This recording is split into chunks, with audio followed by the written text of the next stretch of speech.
जय श्री कृष्णा, जय श्री राधे। आज की वीडियो में आप सभी का स्वागत है। आज हम आपको सुनाने जा रहे हैं श्रीमद् भागवत गीता का अध्याय नंबर 13 और इसी के साथ महात्म्य भी सुनाएंगे। अगर इससे पहले के 12 अध्याय आपने नहीं सुने हैं तो आपको हमारे चैनल में मिल जाएंगे, वो भी आप जरूर सुनिएगा। कार्तिक का पावन महीना चल रहा है और कार्तिक के पावन महीने में ये भागवत गीता हमें जरूर सुननी चाहिए। इसका हमें हजारों गुना फल प्राप्त होता है। तो चलिए शुरू करते हैं। श्री महादेव जी कहते हैं, पार्वती अब 13वें अध्याय के अगाध महिमा का वर्णन सुनो। उसको सुनने से तुम बहुत प्रसन्न होगे। दक्षिण दिशा में तृणभद्र नामक की एक बहुत बड़ी नदी है। उसके किनारे हरिहरपुर नामक रमणीय नगर बसा हुआ है।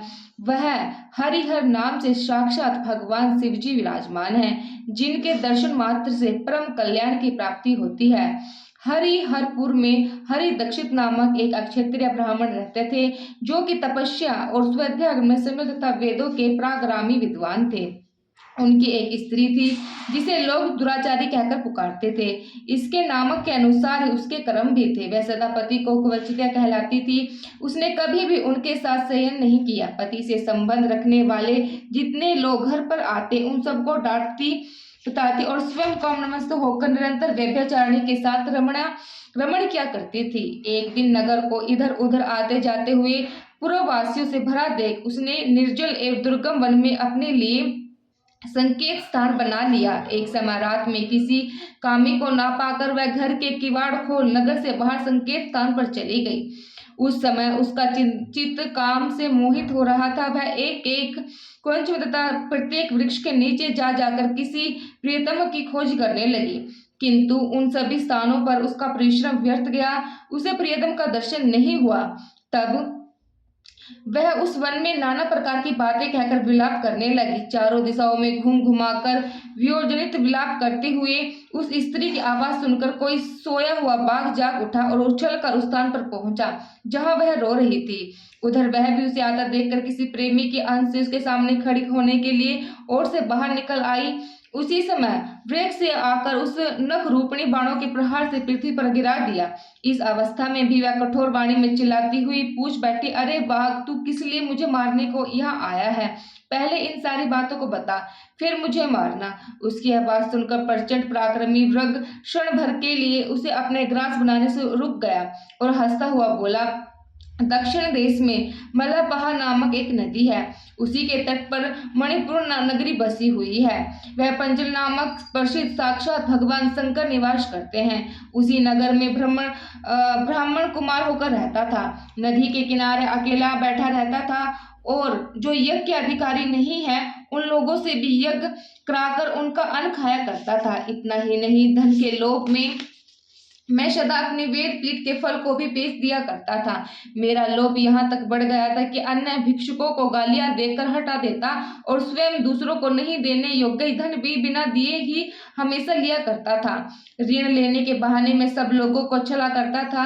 तंतार कुछ काल व्यतीत होने पर मैं बूढ़ा हुआ। मेरे बाल सफेद हो गए, आंखों से सूझता ना था, मुंह के सारे दांत गिर गए। इतने पर भी मेरा दान लेने की आदत ना छूटी।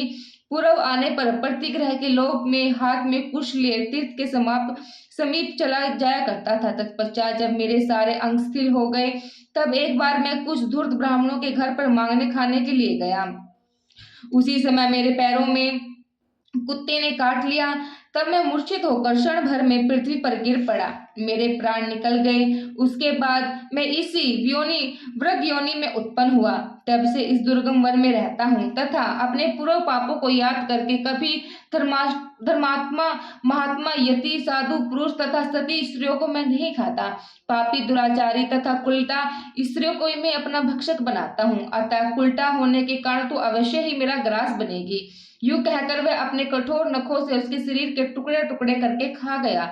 इसके बाद यमराज के दूत उस पापनी को शयमनीपुरी में ले गए। वहां यमराज की आज्ञा से उन्होंने अनेकों बार उसे विष्ट मूत्र और रक्त से भरे हुए भयानक कुंडों में गिराया करोड़ों कल्पों तक उसमें रखने के बाद उसे वहां से ले आकर 100 मनवंतर तक राव नरक में रखा। फिर चारों ओर मुंह करके दीन भाव से रोती हुई उस पापनी को वहां से खींचकर दहानन नामक नरक में गिराया। उस समय उसके केश खुल गए थे, शरीर भयानक दिखाई देता था। इस प्रकार घोर नरक यातनाएं भोग चुकने पर वह महापापनी इस लोक में आकर चंडाल योनि में उत्पन्न हुई। चंडाल के घर में प्रतिदिन बढ़ती हुई वह पूर्व जन्म के अभ्यास से पूर्वतः पापों से प्रवृत्त रही। फिर उसे कोढ़ और राज अक्षय का रोग हुआ, नेत्रों में पीड़ा होने लगी। फिर कुछ काल के पश्चात वह पुण्य अपने निवास स्थान हरिहरपुर को गई, जहाँ भगवान शिव की अंतपुरी की स्वामी जम्बका देवी विराजमान है। वहां उसने वासुदेव नामक एक पवित्र ब्राह्मण का दर्शन किया, जो कि निरंतर गीता के 13वें अध्याय का पाठ किया करता था। उसके मुख से गीता का पाठ सुनते ही वह चंडाल शरीर से मुक्त हो गई और दिव्य देह धारण करके सर्वलोक को चली गई। अब सुनिएगा अध्याय। इससे पहले हमने आपको महात्म सुनाया था। उसके उपरांत श्री कृष्ण भगवान फिर बोले, हे अर्जुन, यह शरीर अक्षेत्र है ऐसा कहा जाता है, और इसको जो जानता है उसका क्षेत्र ऐसा उन तत्वों को जानने वाले ज्ञानी जन कहते हैं। और हे अर्जुन, तू सब अक्षेत्रों में क्षेत्र अर्थात जीवात्मा भी मेरे को ही जान, और अक्षेत्र अक्षेत्रज्ञ अर्थात विराग सहित प्रकृति और पुरुषों का जो तत्व से जानता है वह ज्ञान है, ऐसा मेरा मत है। इसलिए वह अक्षेत्र जो है और जैसा है तथा जिन विकारों वाला है और जिन कारणों से हुआ है, तथा वह अक्षेत्र भी जो है जिसका प्रभाव वाल है, वह सब संक्षेप में मेरे से सुनो। यह क्षेत्र और क्षेत्रज्ञ तत्व ऋषियों द्वारा बहुत प्रकार से कहा गया है अर्थात समझा गया है, और नाना प्रकार के वेद मंत्रों से विभाग पूर्वक कहा गया है, तथा अच्छी प्रकार निश्चय किए हुए युक्त ब्रह्म सूत्रों के पदों द्वारा भी वैसा ही कहा गया है। हे अर्जुन, वही मैं तेरे लिए कहता हूँ कि 5 महाभूत अर्थात आकाश, वायु, अग्नि, जल और पृथ्वी का सूक्ष्म भाव अहंकार, बुद्धि और मूल प्रकृति अर्थात त्रिगुण माया भी, तथा 10 इंद्रिय अर्थात त्वचा, त्वचा, नेत्र, शन, घ्राण, वाक्, हस्त, पाद, उपस्थ, गुद, एक मन और 5 इंद्रियों के विषय अर्थात शब्द, स्पर्श, रूप, रस और गंध, तथा इच्छा, दोष, सुख, दुख और स्थूल देह का पिंड एवं चेतना एवं घृत। इस प्रकार यह अक्षेत्र विकारों के सहित संक्षेप में कहा गया है।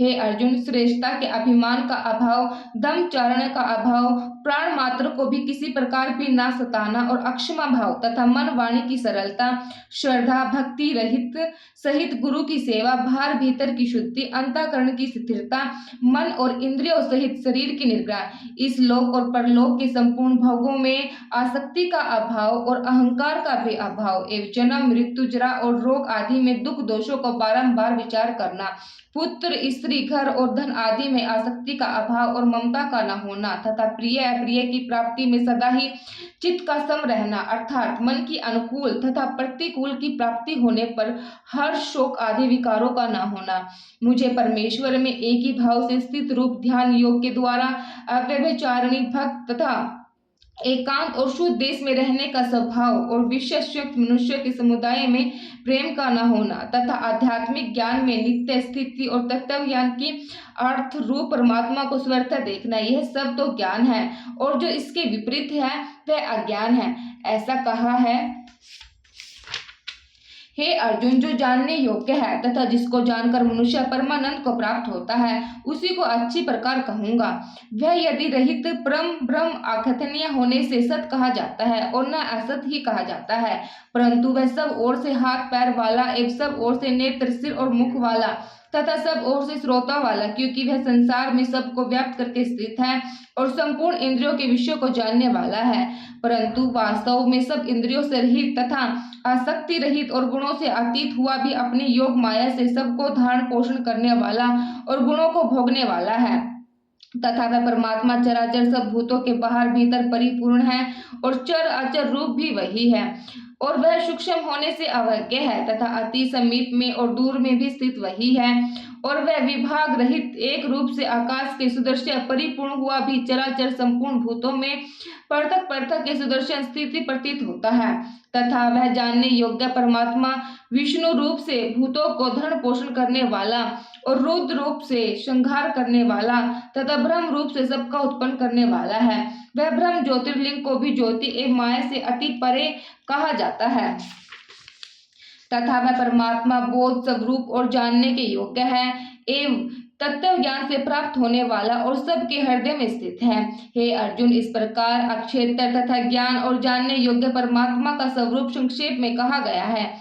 इसी को तत्व से जानकर मेरे भक्त मेरे स्वरूप को प्राप्त होते हैं। हे अर्जुन, प्रकृति अर्थात त्रिगुण माया, मेरी माया और जीवात्मा अर्थात अक्षेत्र, इन दोनों को हेतु अनंत जान और रोग द्वेष आदि विकारों को तथा त्रिगुणात्मक संपूर्ण पदार्थों को भी प्रकृति से ही उत्पन्न हुआ जान, क्योंकि कार्य और करण की उत्पत्ति करने में हेतु प्रकृति कही जाती है और जीवात्मा सुख दुखों के भोग विलोपन अर्थात भोगों में हित कहा जाता है। परंतु प्रकृति में स्थित हुआ पुरुष प्रकृति से उत्पन्न हुए त्रिगुणात्मक सब पदार्थों को भोगता है और इन गुणों का संग ही इस जीवात्मा के अच्छे बुरे योनियों में जन्म लेने के कारण है। वास्तव में तो यह पुरुष सब इस देह में स्थित हुआ भी अर्थात त्रिगुण माया से स्वर्ग अतीत है। केवल साक्षी होने से उपदृष्ट और यथार्थ सम्मित देने वाला होने से अनुमित एवं सब को धारण करने वाला होने से भरता जीव रूप से भोता तथा ब्रह्म आदि देवों को भी स्वामी होने से महेश्वर और शुद्ध सच्चिदानंद घन होने से परमात्मा ऐसा कहा है। इस प्रकार पुरुषों और गुणों के सहित प्रकृति को जो मनुष्य तत्व से जानता है वह सब प्रकार से बरतता हुआ भी फिर नहीं जन्मता अर्थात पुनर्जन्म को नहीं प्राप्त होता। हे अर्जुन, उस परम पुरुष परमात्मा को कितने ही मनुष्य तो शुद्ध एवं सूक्ष्म बुद्धि से ध्यान के द्वारा हृदय में देखते हैं तथा अन्य कितने ही योग ज्ञानी जन द्वारा देखते हैं, अपार कितने ही निष्काम कर्म योग के द्वारा देखते हैं। परंतु इसमें दूसरा अर्थात जो मंद बुद्धि वाले पुरुष है वे स्वयं प्रकार न जानते हुए दूसरों से अर्थात तत्व के जानने वाले पुरुषों से सुनकर ही उपासना करते हैं अर्थात उन पुरुषों के कहने के अनुसार श्रद्धा सहित तत्पर हुए साधन करते हैं और वे सुनने के परिणाम हुए पुरुष भी मृत्यु रूप संसार सागर को निसंदेह तर जाते हैं। हे अर्जुन, यौन मात्र जो कुछ भी स्थानवर जड़ात्मा वस्तु उत्पन्न होती है उसे संपूर्णता को तू अक्षेत्र यज्ञ के संयोग से उत्पन्न हुआ जान अर्थात प्रकृति और पुरुष के परस्पर से संबंध से ही संपूर्ण जगत की स्थिति है।